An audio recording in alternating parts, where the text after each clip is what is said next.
Welcome, Lisa. Beautiful tarot reader, an amazing person. So soulful and heart-based. Thank you so much. Would you like to introduce yourself a little bit, who you are? And welcome to Consciousness Co-Create. Okay, well, thank you for that, Alex. I really appreciate being here on your channel to speak about tarot and the amazing benefits of the cards. So, I have been a healer for 40 years, and I had the deep blessing of having a mother who pioneered my path in the healing complementary arts. Um, yes, it all started a long time ago. And actually, one of the pivotal moments for me was when she um, invited me to go on a goddess training course in Richmond, Surrey. I Oh, was wow. suffering from a really bad bout of anxiety and depression, and so much so that I wasn't in a good place.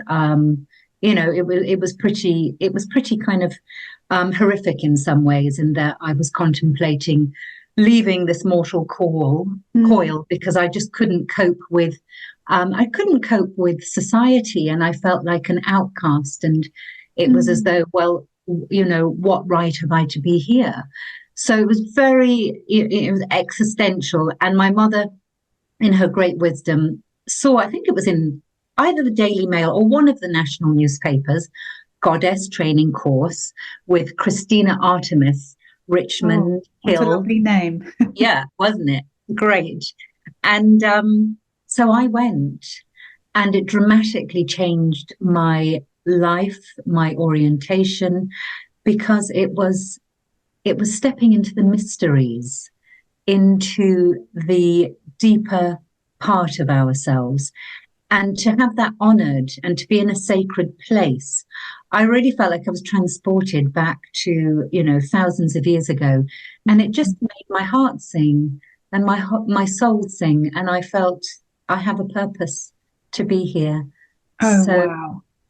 yeah. So then from there, I became an aromatherapist, a massage therapist, foot reflexologist, as well as many other strands that came into the whole healing arts. And so I've been doing that professionally now, yeah, for 40 years. And I love it still just as much.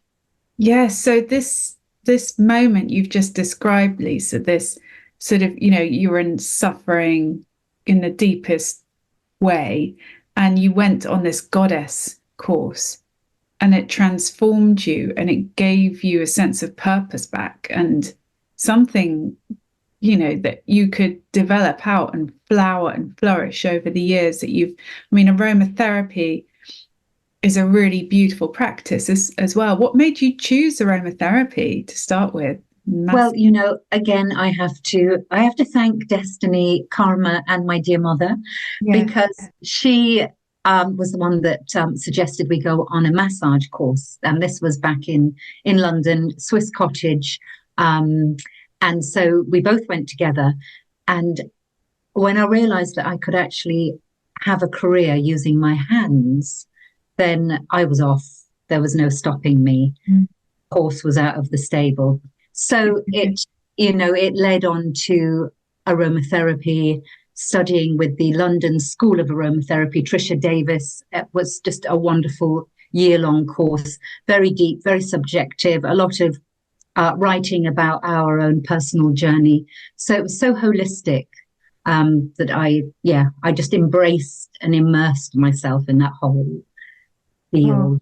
that's beautiful. And when you started your training and practice, I would say, just thinking back to that time, and I remember meeting your mum as well, your amazing mum, Patricia German. And I was 15 when I first met her. So this was in the 80s. And she was running meditation groups back then. And it wasn't a thing then. It wasn't really well known. There wasn't the internet or, Instagram or any YouTube stuff. it was literally word of mouth. And I went to one of her meditation classes, and I didn't really understand age 15 what it was, but I knew I enjoyed the stillness and that peace that you get. Mm, And ever since then, you know, I've got your mum to thank for sort of being there at the beginning of my spiritual development mm, journey, and also supporting my mother and I, and you have as well. So we met, albeit fairly briefly, you know, all that time ago as well. And I remember you being a massage and being so full of joy. And it seemed like you're sort of singing your note or your chord of joy when you've flourished with this aromatherapy. It's so mm, sensory. mm, Something I was going to ask you, I can see roses in your picture, mm, in your screen. And whenever we're on a Zoom together, because I love the tarot readings you do with the bottom of my heart. I just love, mm, love them.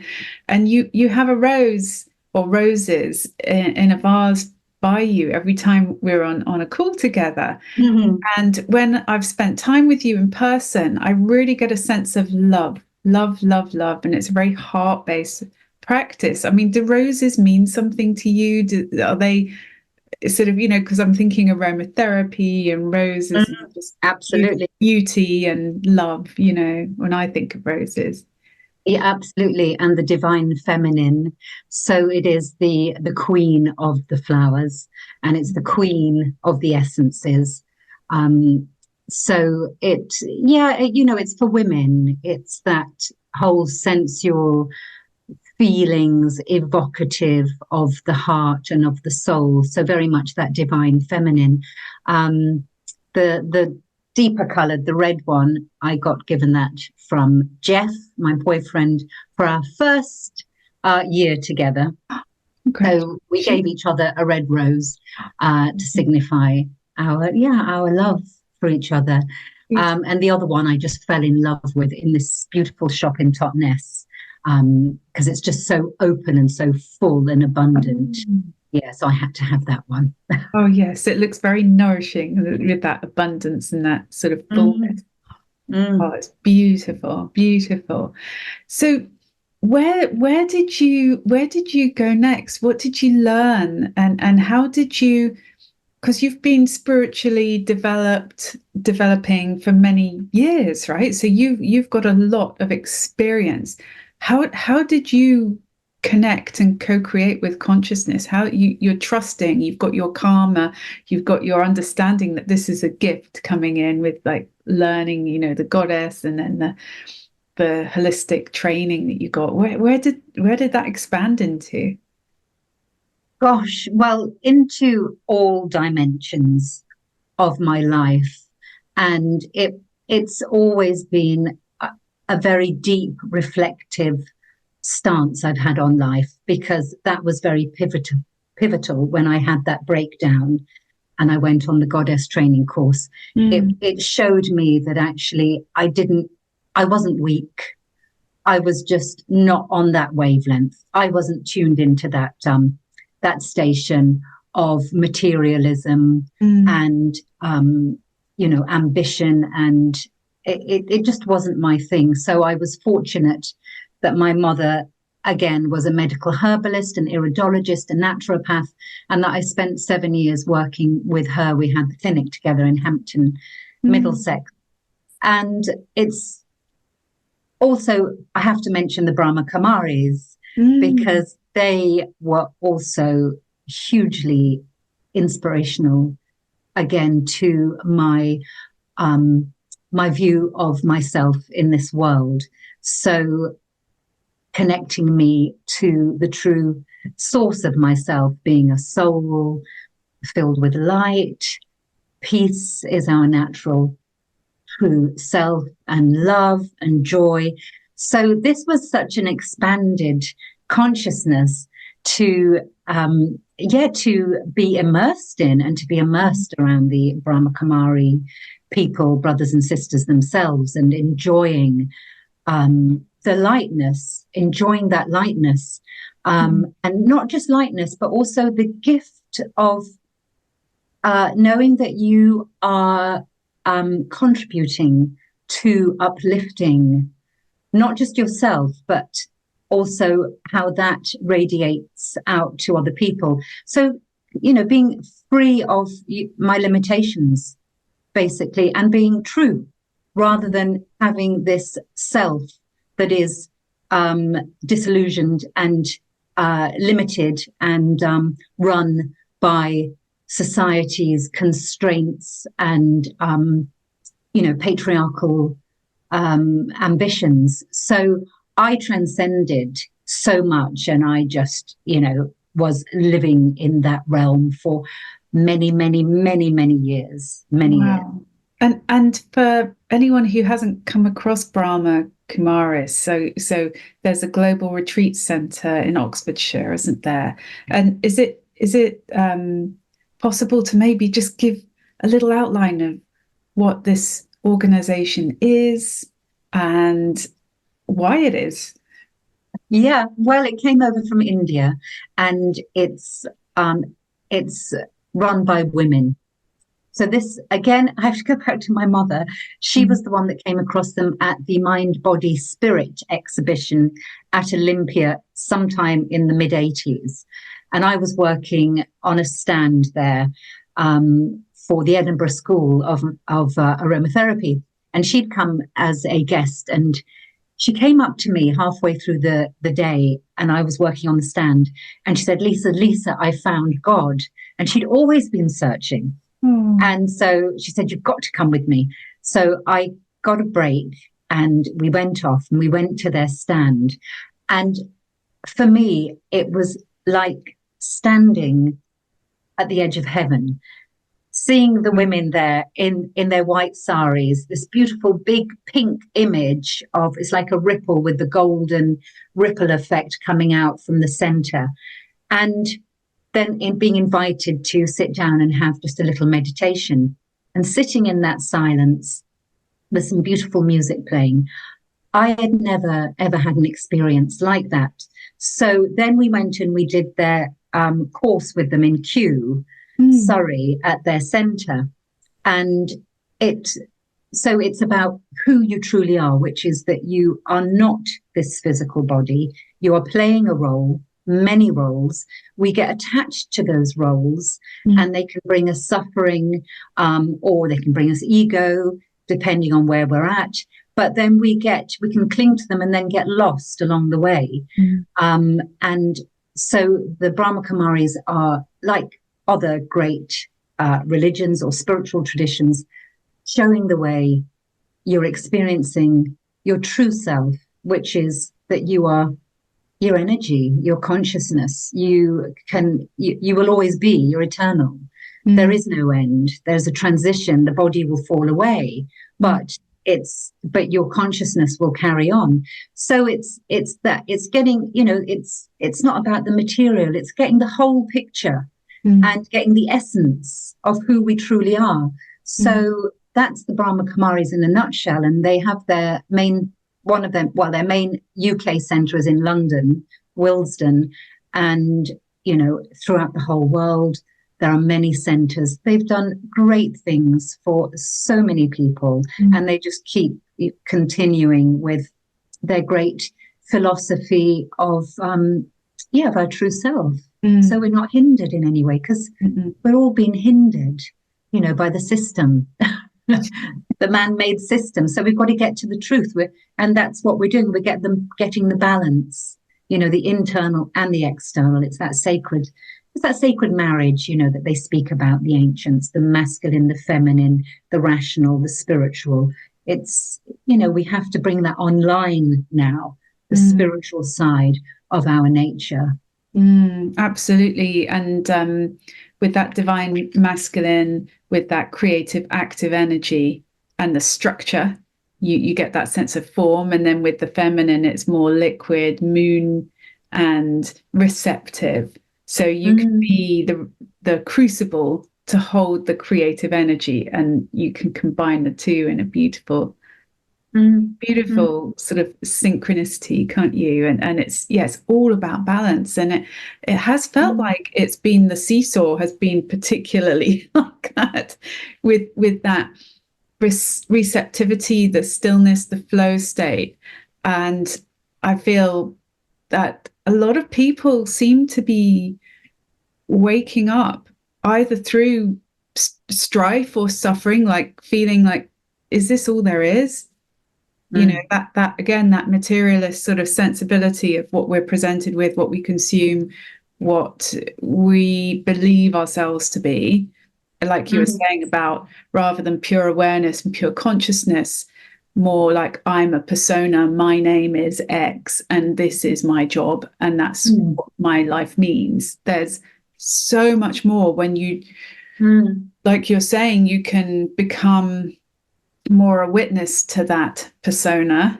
And there is that term in the spiritual seeking world about non-attachment. And for anyone who's starting out on their spiritual path, that can seem like an abstract theory point of view, or term, if you like. And sometimes that can be just a bit confusing. What do you mean non-attachment? And what I've found helpful in my spiritual growth is just observing and being the witness for, okay, if something a little bit tough or tricky happens, feel what you're feeling, be present with those feelings, allow those feelings through and out again, so that they're not kicked down the road for later on. Or, mm, there's even mm, a term spiritual bypassing, where, oh, I'm so spiritual, I'm not feeling these things affect me. That's a bit of a sort of potential trip up as well. But if you mm, allow your feelings to be felt, and witness and watch the feelings, and notice mm, the feelings, and the non-attachment is a bit like, it's just not identifying fully with thinking you are this person affected by this mm, experience or event or interaction. You are a spiritual being, a soul who is timeless and infinite. Like you were saying, the body mm, comes and goes. You're this timeless witness in this beautiful centered consciousness, the I am presence state. um, and to watch as much as possible the thoughts, just oh, that which experiences itself as Alex is having a conversation with a lovely soul who is known in this world as Lisa. There's that slight bit of separation, if you like, between me thinking I'm just Alex Russell-Stoneham, but actually the soul that sees through the eyes, the other soul. Yeah, and there's that sense exactly. of timelessness. And the other thing I found really helpful, I remember going to a talk with the beautiful Matt Kahn, who's an author and spiritual teacher, came over Mm-hmm, from the US to the UK, and this lovely sort of university, I think, in Regent's Park. And he was saying that anything that happens to us, or, that we witness, applying a meaning to it is optional. mm-hmm, And the more meanings we overlay and apply to things, the more it weighs us down a little bit, because the more meaning we assign. So, oh, that person didn't say hello back to me when I was walking the dog in the park this morning. That must mean that they don't like me. mm, mm. And so we're overlaying our psyche and our perception onto that, And yeah, yeah, creating meaning, and therefore almost like an adhesion. And that's where the attachment thing starts to sort of connect and yes, suck us in. yeah, definitely, yes. Attachment to old, outworn, outdated beliefs. Mm-hmm. If we're not um, literally observing those and looking at them and saying, actually, does this serve me anymore? So, but we are humans that do like to make meaning. We need to make meaning. It's just that, we've been sold a very materialistic, relationship to our lives, that they have now become, we're just keep regurgitating an old record that isn't bringing the joy and the inspiration. So, but for forever, we are meaning making beings. And that is why I'm drawn to the tarot.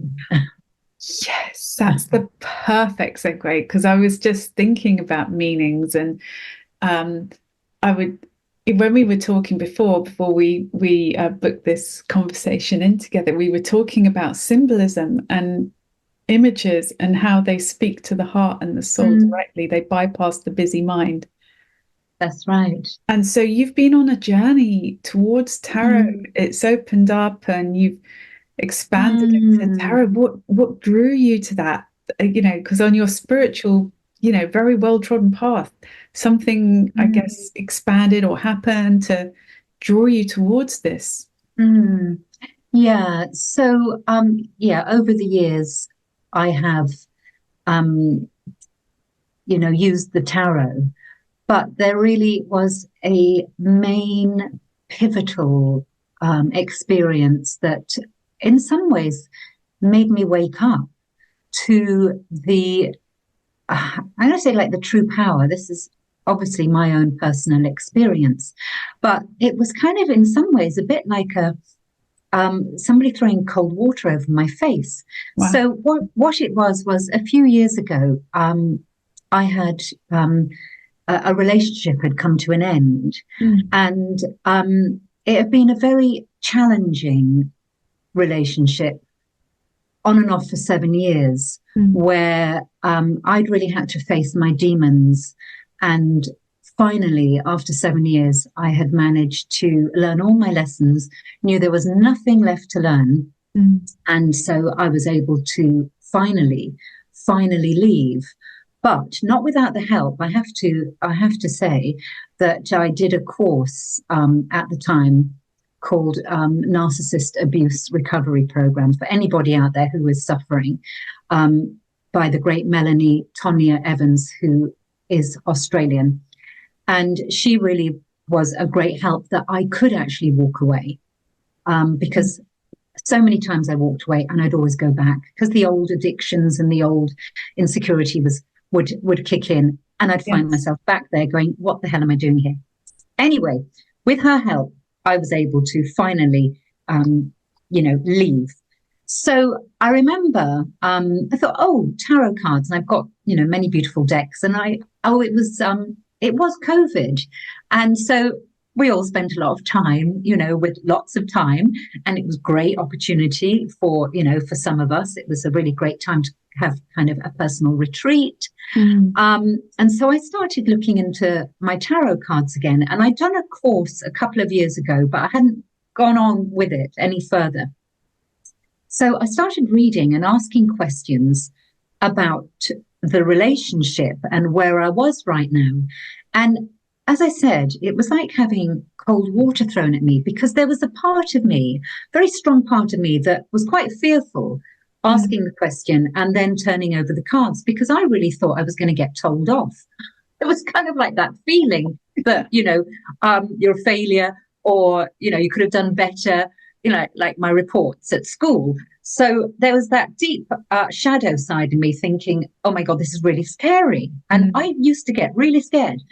But then when I turned the card over, I was always absolutely so amazed and sometimes in shock, because they were promoting this great achievement, this great soul journey learning that I had been on, and how much I'd come out with, and how I'd gained the world, great insights, the integration of aspects of myself. And I was expanding more and more. Every time I pulled cards with this great fear, I always expected that I was going to get a negative. Never. Always just totally lifted my soul right up. So I was kind of stunned, because I thought, well, they're not lying, because I kept doing it every day. And so in the end, it was able to influence me to really think long and hard about the role they play Yeah. in our in our consciousness and for our self-exploration. So that was how I really embraced them. In some ways I was pushed into it because I didn't realize I was so resistant to my own stuff. So yeah, so it became this incredible relationship, this consciousness of creating with a much higher and deeper um, element, a force that's been around since the 15th century, used and evolved over the centuries. Mm. And yeah, and now how tarot has evolved is it's really stepped into its current, would you say, current role for the modern era that we're living in. So it's evolved over the centuries, wherever it was, whatever countries it was in for that era. But it's now being used as a psychological um, tool with its archetypes, its great archetypes that the great, fascinating Carl Jung spoke about. So it's used in psychology. It's used as as a form of spiritual nourishment. It has so many dimensions to it, but in essence, it is the human's journey. It's the drama of what we all go through, stages of life, psychological issues. All 78 cards have this, mirror to our own journey. Call it the fool's journey, the hero or the heroine's journey, sparked by the great Joseph Campbell in the 70s, that great directors such as George Lucas have based Star Wars on, because we're all on a hero or heroine's journey. It's a process of the unconsciousness, the unconscious aspects of ourselves. It's about integrating those and bringing them up into the light, because we all lose that as we grow from that childlike, innocent state of bliss. As we grow, we go through these archetypal dramas, scenarios, and this is where the tarot cards actually are tapping into that in order to help us to have that awareness of that inner process, what is actually going on, so we can regain our wholeness again. So they are fascinating. Absolutely. And thank you, Lisa. That's such a wonderful, expansive feeling journey that you've been on, from that feeling like you've been like, just like, oh, don't want to know, but oh, want to know. And then it just sort of surprises and delights, doesn't it? And it takes you on this journey. And I so concur with that sense of the psychology and Jung with the archetypes. And also, I'm really connecting at the moment with the ancient Greek myths, Greek gods. And there was also Plato who coined the sense of archetypes, and also the Enneagram as well, with the different sort of facets of being and personal growth. And so in a way, even though we can see some of the tarot and the visual sort of design of, let's say, the Fool, or whichever sort of tarot card it is, feels like it's definitely got the roots in that 15th century, but it feels more ancient in terms of it's more humanity's map, isn't it, for where we are, where we're going. And it would be lovely to maybe touch on the Fool a little bit as a card and a character. I've been gifted a lovely book called The Zelator. I think the author is Mark Hedsel, and it's about the Fool's journey and the sort of alchemy, hermetic path of becoming, like you're saying, going from that innocent bliss state, to sort of forget who Mm, we really are, to rediscovering and then integrating and aligning so that we do become this nourished, aligned, beautiful being, illuminated from within and beaming out our inner light, wherever we go.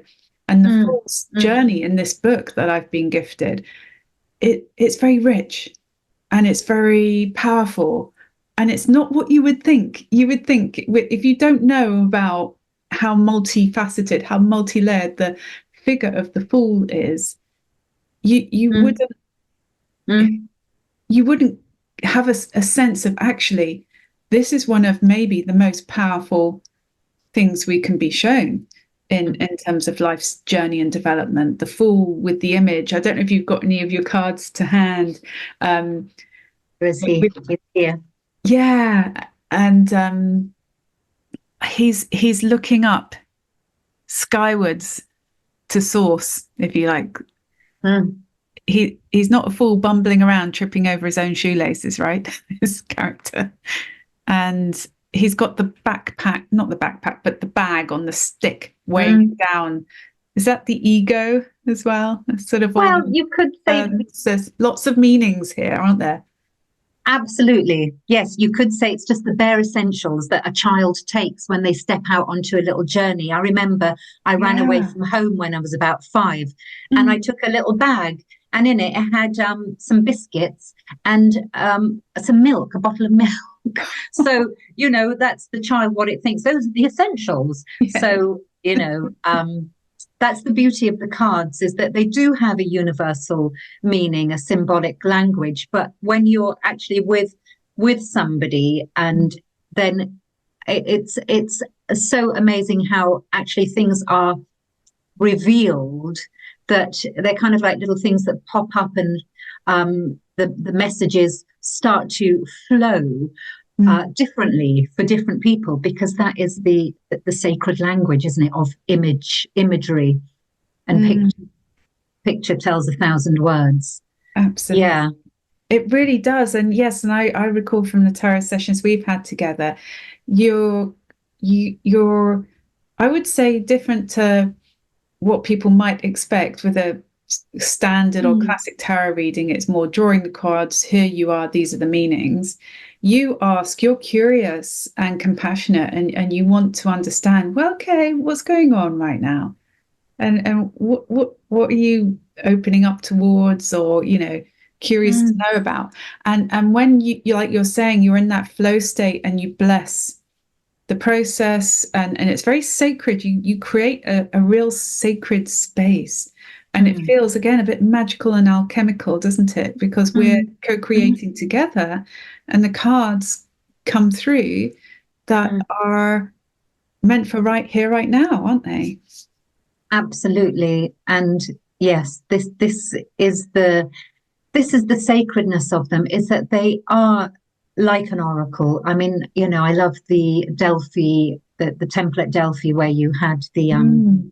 um, the the oracle, where people went to, high kings, or would go to consult the oracle, and these cards and these images are timeless. They're timeless. But what happened is that they were maligned um, by the institution of the church, Mm. and they were deemed evil, because the thing is that they were used in the mystery schools. They were used, in the ancient Egyptian mysteries, and the Greeks used them considerably. And then in the 19th century, you had occult societies like the Hermetic Order of the Golden Dawn, who recognized within them these deep symbols of whether it was astrology, numerology, the Kabbalah, Jewish mysticism, and they used them. To them, it was it was encrypted, Mm. and that's the way sacred symbology was used in the past. That it was only the few that wanted to have that self-initiation of deepening and exploring themselves, that went on this journey, that were initiated into the mysteries. And so with it was the Hermetic Order of the Golden Dawn in Britain. They were responsible for actually bringing tarot online into human consciousness back then. They did so much for it. They took away, well, first of all, they took it away from being a parlor game and just for divination. And but of course, at that time as well, you still had the institution of the church saying that these were, black magic. But I believe it was because it wanted to keep these sacred messages of initiation into our true self, which is liberation, which is what the Buddha talks about, being free from Maya, from illusion. And this is what they provide. And that's why they're now so really coming into their fore, because they are so necessary for the amount of anxieties and all sorts of mental illnesses that we have nowadays, because they are providing nourishment to the right side of the brain, which has been outcast, the divine feminine. We all possess that. Men have the animus, which is their divine feminine, their intuition, but we've all been locked out from that. But the great thing is we're in such an amazing era. And that's why I love the cards, because there's 78 life lessons that are so significant to each and every one of us on our journey. They cover absolutely every aspect of our soul and our journey. That's beautiful. Thank you. Is there a significance in the number of cards, that there are 78? Well, you've got 22, which are in the major arcana, which are archetypes of transformation. And then you've got 4 suits, and each suit has 1 to 10 in numerology. And each suit then possesses on top of that what they call 4 court cards. So again, we're quite kind of dated in a way, because those court cards are, the page, the knight, the queen, and the king. However, if you bypass those names, you look at the qualities, and it's the qualities, the characteristics of the personality of that person, or even of that situation. So some of the names are a little bit outdated. And again, with the numbers, the numerology, that 1 to 10 in the suits, it's all about shift and movement, the numbers, shift and movement. The Fool is 0. So the 0 is like the untapped potential, the egg, all that is possible. So he is 0, and he oversees, or she oversees the entire pack. When it comes to our traditional playing cards, the trumps, which are the major arcana, the 22, they've been removed, and we're left with, I think it's 56, is it? Or 54, I'm not really sure. But the interesting thing is they retain the Joker. They call the Fool the Joker, and the Joker is left within modern playing cards in the pack. Right. I hadn't even realized there was a connection, actually. That's really interesting. Yeah. Wow. These cards, have a long history. They say that they probably came from Turkey, the Ottoman Empire, from the East, Persia, a long, long, long, long time ago. So, and here they are, all these centuries later, we now have modern packs, of cards, still retaining the suits and the king, the queen, and the jack. Absolutely wonderful. I wonder, Lisa, if we were to draw a card for this conversation, and with the intention of it creating some connection with anyone who watches this and might find some benefit, support, or illumination. How does that sound? Well, it sounds very exciting. So I'm totally up for that. So shall we just pull a card asking for what is the best card that will help people today illuminate, expand consciousness, or just what is the best card, the right card as a gift in this interview? What do you call this? Is this your interview yeah, this or conversation. Yeah, conversation? I love that. Yeah. yeah. So let's ask the cards, what would they like to say? What would they like to say and reveal in this conversation to anybody and everybody who's listening? Yeah. Thank you very much for holding space and gifting us this, Lisa. Okay, so we call on the great goddess oracle to bless these cards and to reveal all that is hidden and to make it true, bring it out into the open. Om Shanti. Amen. So the card I have picked today for today's conversation is, so this is, which is really great. It's from the major arcana. So it's an archetype. And it's number 8. And it's called the card of strength. So it's the strength card.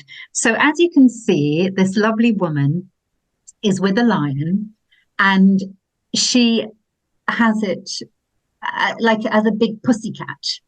You know, there is, most people would, think of a lion being ferocious, which of course they can be, and they can tear things apart.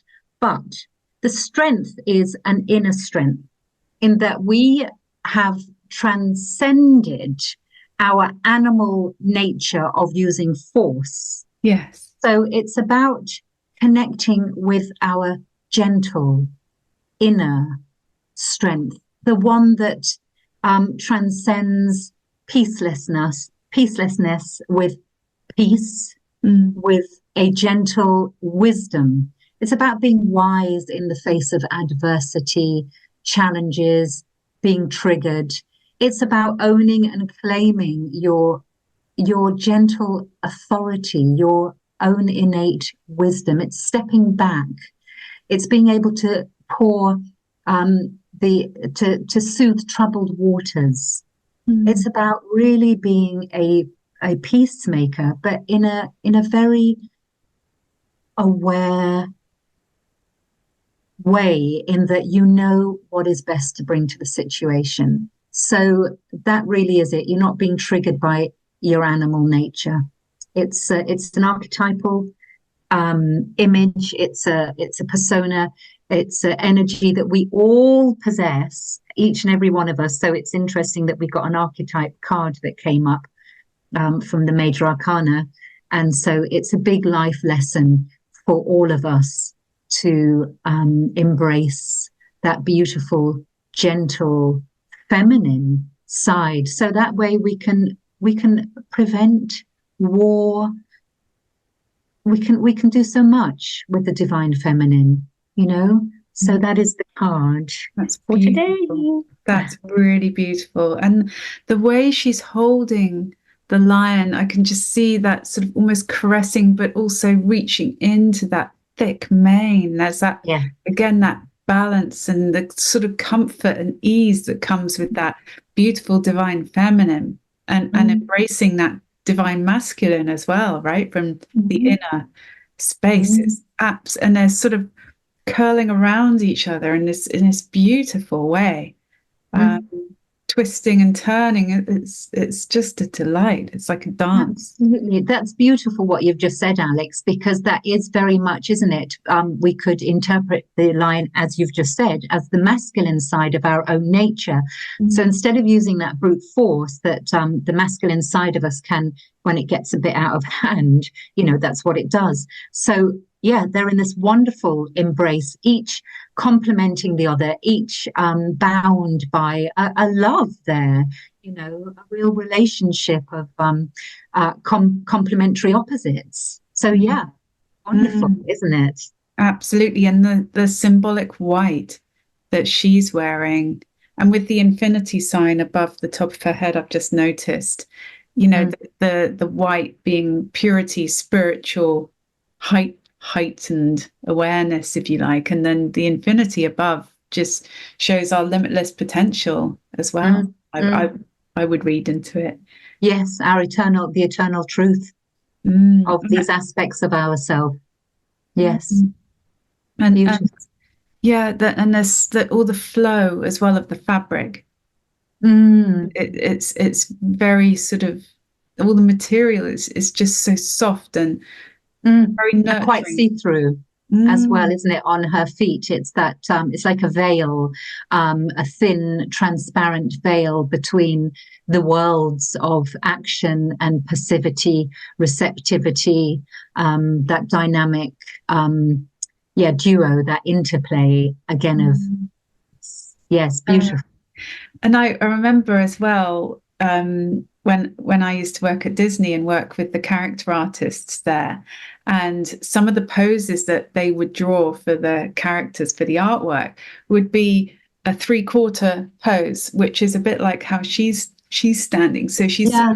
got one shoulder forward, a little bit twist, and it kind of says to me, okay, you can see some of me, there's a little bit here and a little bit of my shoulder here, but you don't get to see all of me. I keep Mm, some of me for me. And mm, there's that quite subtle sort of, and again, that sort of almost the twist of the hips. It's sort of like the strength is there, yet mm, that sort of, I'm my own person as well. With that mhm, pose, it's not like, oh, look at mm. me, straight on. Yeah. What you see is what you get. There's a little bit of mystery with the three-quarter pose. Yes, yes, yes, not revealing and giving away all of herself all at once, but holding some back. Mm. Yeah. And what, Because sometimes, yeah, people aren't ready to accept everything all in one hit. It's a gradual revelation, isn't it? yeah, yeah. And also, I'm connecting with the lion being across her midriff, the face. Ah, And there's that sort of, again, if you think of the solar plexus and sacral chakras, if you like, in that mm, part of the body, and it's quite protective over them, isn't it? With the, mm, you know, the mouth is open, that could mean business, mhm, mhm, but they're not snarly, but you can mhm, see the mm. bangs a little bit. Ooh. Yes, yeah, in a very delicate area of her body. Yes, and the trust that is there. Um, yeah, the that gentle authority. Um, Mm. yeah, that wisdom, knowing that yeah, I trust you. You're a big creature with a great big sharp teeth, but actually you've also got this most amazing, beautiful soft side, which is, the divine masculine, it's that Yeah, father, isn't it? The divine father, so wise. beautiful. Yeah, that beautiful sacred marriage. Oh, I love it. Yeah, And there are yes. some flowers. Is she holding a flower and she's got a flower in her hair? What kind Oh of yes, flower she is it? has. Is it like a I can't quite see. Is it a Michaelmas daisy Mm. or a rose? I can't quite make it out. I'm not sure what they are, what flowers they would be, but they're of various colors. So one could Oh, say that they're the colors of the chakras, the the rainbow. So again, illuminating those aspects of our innate mm, degrees of wisdom from the ground up. So yeah, mm. It is very grounded as well with that Mother Earth feel with the flowers. And then it's very ethereal with that gossamer feel to the dress and the flowiness of it as well. It's very, very beautiful. yes, Just graceful as well as a sense of grace. yes, yes. Wow. And you can see the mountain in the background. So that always Oh, means yes. challenges, but the journey to self illumination. Oh, interesting. And that reminds me a bit of the I Ching. When you have the Mm-hmm. mountain, it's sort of symbolic of strength as well. Mm. And, Yes, that's it's yeah, indestructible, really, a mountain with that pyramidal yeah, shape, isn't it? Oh, yeah. beautiful. Well, Mm. thank you so much for sharing that. It sparks so much, doesn't it? Just one card, and I can really feel that sense of that nurturing strength is so needed right now. A lot of us are processing a lot of stuff, Mm. and it can run quite deep. There's a lot happening with the celestial weather, with the recent lunar and solar eclipses. And, these cards are just magical for our journey, aren't they? They're illuminating, insightful, supportive, helpful friends and guides, and also helping with our spiritual growth on so many levels, just to have had this connection and conversation, Lisa. Absolutely. It's like they provide a relaxation of the external restraints.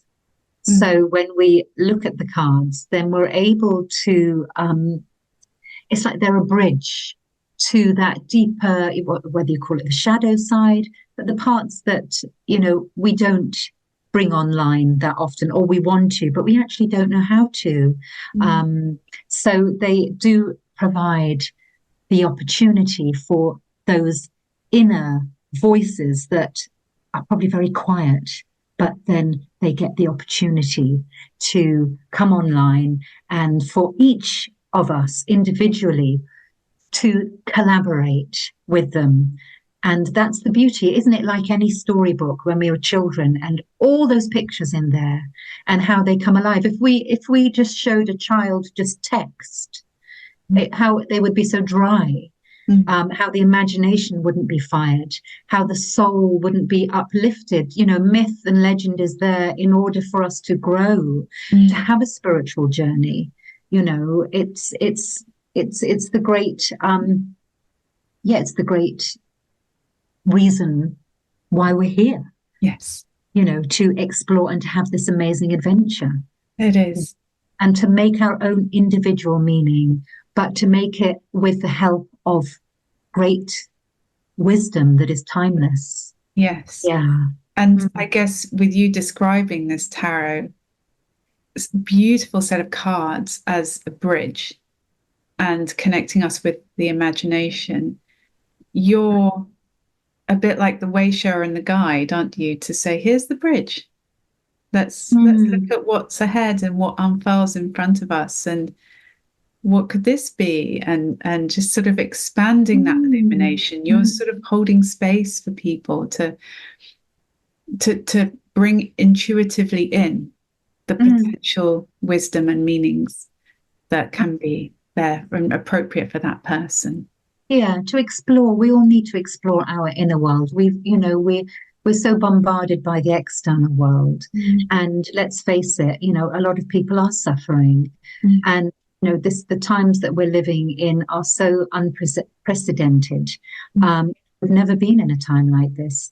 So isn't it amazing that all these old ancient esoteric tools are coming online for people? The floodgates are open now. Each and every one of us has our own high priestess inside, that's being prompted and nudged for us to look at our own inner journey, our own processes, our own patterns of behavior, all the things we've been conditioned with. Tarot provides that opportunity to go deep into what's really, what does our heart really long for? It gives that space, and I love to provide that, because it's such a rich space for people to drop into and to drop out of, the external construction of the ego, and just to say, right, yeah, okay, I'm just gonna drop into this journey, and I've got an hour or so, and I'm gonna see what comes up. And I think it's just, I feel so privileged to be in this position because I'm so madly passionate about it. So I get to really get inspired so much. Yeah, it's a blessing. That's the loveliest form of work, isn't it? When it's so full of purpose and alignment to our joy and passion and truth. It's absolutely wonderful. So how would people get in touch with you and get their own tarot reading, Lisa? So you would come along to my website, which is zoomtarotservices.uk, or they can find me on Instagram, Lisa German Tarot, or through you. Oh Yes. yeah, that was. I'm so looking forward to our next tarot reading together, Lisa. It's an absolute nourishing, wonderful experience, Mm, and yes, and we can put the links in the description for the YouTube video that we post for this conversation, so that people can mm, easily find you. And some of the other interesting things that you've touched on, like the narcissist abuse sort of training to help people process the other side of that, coming out the other side. There's the hero's journey with Joseph Campbell, and some of the other things that we've touched on. So yeah, so thank you ever so much, Lisa. We're so grateful, and it's lovely to mm. speak with you about this. Oh, and thank you so much, Alex. It's been absolutely wonderful. Thoroughly enjoyed it. And thank you for providing this wonderful platform. Thank You you. really are a shining, shining goddess. Thank you so Thank much. you. And to everybody, yeah, take care. Lots of love.